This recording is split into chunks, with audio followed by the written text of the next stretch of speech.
Bakıda və Abşeron yarımadasında fevralın 26-sında hava şəraitinin dəyişkən buludlu olacağı, arabir tutulacağı, əsasən yağmursuz keçəcəyi gözlənilir. Globalaz xəbər verir ki, bu barədə Milli Hidrometeorologiya Xidməti məlumat yayıb. Bildirilib ki, gündüz bəzi yerlərdə çiskinli olacağı ehtimalı var. Cənub-şərq küləyi əsəcək. Havanın temperaturu gecə 3-dən 5 dərəcəyə qədər isti, gündüz 7-dən 10-a qədər dərəcə isti olacaq.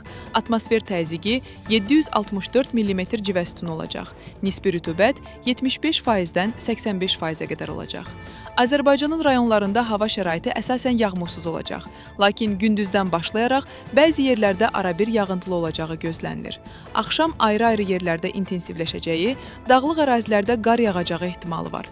Gecə və səhər bəzi yerlərdə duman, şərq küləyi, gündüz bəzi yerlərdə arabir güclənəcək. Havanın temperaturu gecə 3-dən 7-yə qədər dərəcə isti, gündüz 7-dən 12-yə qədər dərəcə isti. Dağlarda gecə 5-dən 10-a qədər dərəcə şaxta, gündüz 0-dan 5-ə qədər dərəcə isti olacaq.